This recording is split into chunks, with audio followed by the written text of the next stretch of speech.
24-এর 5 August Sheikh Hasina পালিয়ে যাওয়ার পর যে গণজোয়ার ছিল রাজধানী জুড়ে, 25-এর 28 ফেব্রুয়ারিতে মানিক মিয়া এভিনিউ যেন তারই পুনরাবৃত্তি।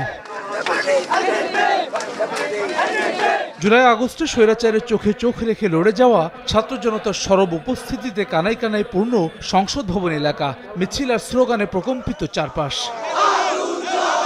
এই মিছিলে এসে জড়ো হন জুলাই অভ্যুত্থানের শহীদ পরিবারের সদস্য এবং আহতরা। যে ত্যাগের বিনিময়ে নতুন বাংলাদেশ তা পুনর্গঠনের স্বপ্ন দেখছেন তারা। ছাত্র জনতার যে বিশ্বস্ততা অর্জন করেছে, এটা আগামী দিনের একটা নেতৃত্ব দিবে, বাংলাদেশে একটা সুন্দর বাংলাদেশ উপহার দিবে।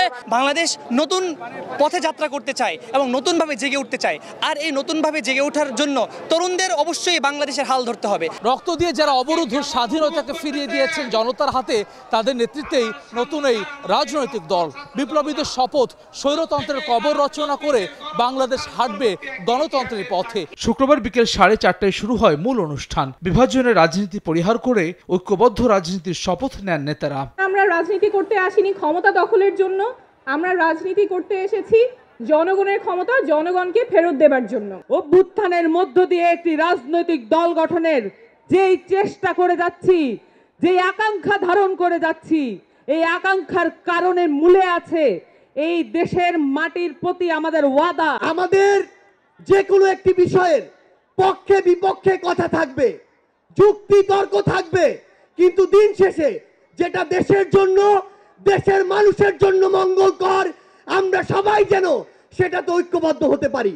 আমাদের প্রবীণ রাজনীতিবিদ যারা রয়েছে, তাদের অভিজ্ঞতা এবং তরুণদের তেজদীপ্ত এবং অকুত ভয় যে নেচার রয়েছে, সেটার মিথস্ক্রিয়ায় আমরা পরবর্তী বাংলাদেশ বিনির্মাণ করব। আত্মপ্রকাশ করতে যাচ্ছে, তার নাম জাতীয় নাগরিক পার্টি।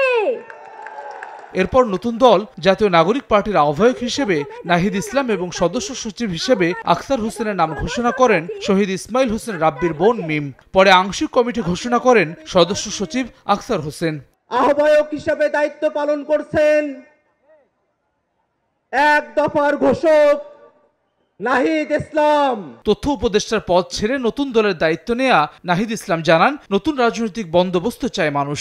বাংলাদেশে পাকিস্তান কিংবা ভারতপন্থী রাজনীতির ঠাঁই হবে না বলেও সাফ জানান তিনি। আমরা মনে করি বাংলাদেশে যে বিভাজনের রাজনীতি তৈরি করে বাংলাদেশের জনগণকে দুর্বল করে রেখে রাষ্ট্রকে দুর্বল করে রাখার যে ষড়যন্ত্র তৈরি হয়েছিল, সেই ষড়যন্ত্র আমরা জুলাই গণ অভ্যুত্থানে সকলের ঐক্যের মাধ্যমে ভেঙে দিয়েছি। বাংলাদেশকে আর কখনোই বিভাজিত করা যাবে না। বাংলাদেশে ভারতপন্থী পাকিস্তানপন্থী কোনো রাজনৈতিক ঠাঁই হবে না। মুহুর্মুহু স্লোগানে জাতীয় নাগরিক পার্টির আত্মপ্রকাশকে স্বাগত জানান ছাত্র জনতা। হাসান ওয়ালি, সময় সংবাদ, ঢাকা।